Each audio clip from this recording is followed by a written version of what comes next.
Telugu Desam party మన నందమూరి తారక రామారావు గారి 30వ వర్ధంతి సందర్భంగా మేము ఈరోజు ఎన్నో కార్యక్రమాలు నిర్వహించాం.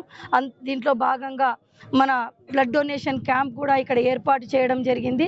దీంట్లో స్వచ్ఛందంగా కార్యకర్తలు అయితేనేమి, నాయకులు అయితేనేమి, ప్రజలందరూ కూడా స్వచ్ఛందంగా ఆయన వర్ధంతి సందర్భంగా ప్రజలకు ఏదైనా ఈ బ్లడ్ డొనేషన్ ద్వారా ఉపయోగం చేయాలనే ఉద్దేశంతో ఆయన గుర్తుగా ఈరోజు బ్లడ్ డొనేషన్ క్యాంప్లో స్వచ్ఛందంగా పాల్గొన్నారు.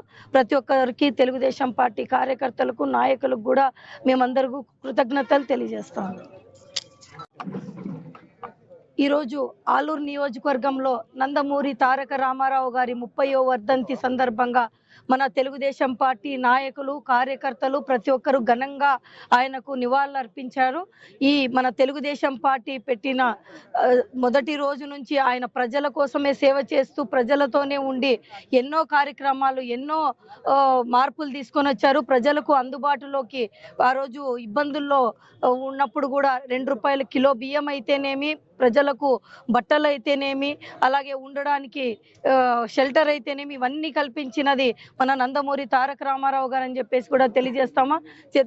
ముఖ్యంగా మహిళలకు, మనకు రాజకీయాలకు కూడా తీసుకొని రావడంలో ఆయన వినూత్నంగా ఫస్ట్ టైం ఏ రాజకీయ పార్టీ చేయకున్న విధంగా మహిళలను కూడా రాజకీయాల్లోకి తీసుకొని వచ్చి 33% రిజర్వేషన్ అప్పటి కాలంలోనే 30-40 సంవత్సరాల క్రితమే ఆయన తీసుకొని వచ్చారంటే ఆయన ముందు చూపుకు ఎంతో మనమందరూ కూడా కృతజ్ఞతలు తెలియజేయాలి. ఆయన ఎంతో ఆలోచనలతో ఎన్నో కార్యక్రమాలు నిర్వహించారు.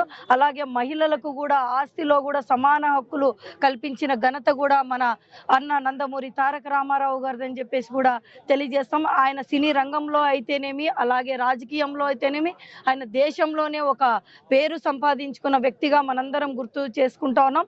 30 సంవత్సరాలైనా ఆయన ఇంకా అభిమానం ఆయన మీద పెరుగుతూ పోతా ఉంది. ప్రతి సంవత్సరానికి ఆయన సేవలు గుర్తుంచుకుంటూ ఉన్నారు. అలాగే తెలుగుదేశం పార్టీని ఆయన అడుగు జాడల్లోనే ఆయన ఏ కార్యక్రమాలు అయితే నిర్వహించారో అవన్నీ కార్యక్రమాలు నిర్వహిస్తూ మన జాతీయ అధ్యక్షులు నారా చంద్రబాబు నాయుడు గారు ఇంకా ఎన్నో కార్యక్రమాలు ఇంకా చేస్తూ ప్రజలకు సేవ చేస్తూ ముందుకు తీసుకెళ్తా ఉన్నారు. తెలుగుదేశం పార్టీని అయితేనేమి, అలాగే ప్రజలకైతేనేమి అభివృద్ధి పదంలో ముందుకు నడిపిస్తున్న మన చంద్రబాబు నాయుడు గారికి కూడా కృతజ్ఞతలు తెలియజేస్తా ఉన్నాం.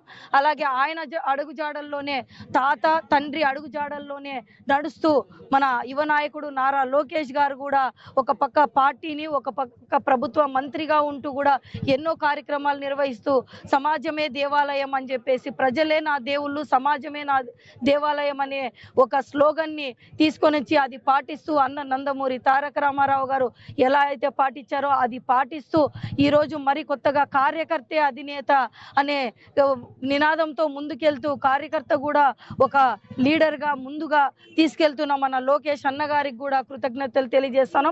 ఇది చరిత్ర. 9 నెలల్లోనే పార్టీ స్థాపించిన వెంటనే ఒక ముఖ్యమంత్రిగా వచ్చారంటే ఇది చరిత్రని ఇంకా ఎవ్వరు, ఏ రాజకీయ నాయకుడు కానీ, ఏ పార్టీ కానీ చేయలేని పని మన అన్న నందమూరి తారక రామారావు గారు చేశారు.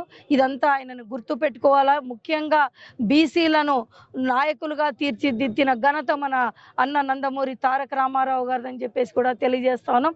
ఇలా ఎన్నో కార్యక్రమాలు చేసిన ఆయన వర్ధంతి సందర్భంగా మేము ఆలూరు నియోజకవర్గంలో తెలుగుదేశం పార్టీ కార్యకర్తలు, నాయకులు ఆయనను స్మరించుకొని ఆయన ఆశీస్సులు అందరికీ ఉండాలని చెప్పేసి కూడా కోరుకుంటూ తెలుగుదేశం పార్టీ ఇంకా అంచెలంచెలుగా ఎదుగుతూ తిరుగులేని పార్టీగా చేస్తున్న మన చంద్రబాబు నాయుడు గారికి, నారా లోకేష్ గారికి, అలాగే మన రాష్ట్ర అధ్యక్షులు పల్లా శ్రీనివాసరావు గారికి కృతజ్ఞతలు తెలియజేసుకుంటూ ఆలూరు నియోజకవర్గం నుంచి మేము కూడా ఈ కార్యక్రమంలో పాలు పంచుకోవడం మాకు కూడా ఈ వంతు స్థాయిగా ఈరోజు ఆయన స్మరించుకునే అవకాశం ఇచ్చినందుకు కృతజ్ఞతలు తెలియజేస్తా ఉన్నాం. చరిత్ర సృష్టించినోడు ఇప్పుడు ఆ చరిత్రని తిరగరాయబోతున్నాడు. అబద్ధాల గోడల్ని బద్దలు కొట్టి నిజాలను రాగా మీ ముందుంచబోతున్నాడు. నిజమైన వార్తల కోసం వెంటనే డౌన్లోడ్ చేసుకోండి రా యాప్ని.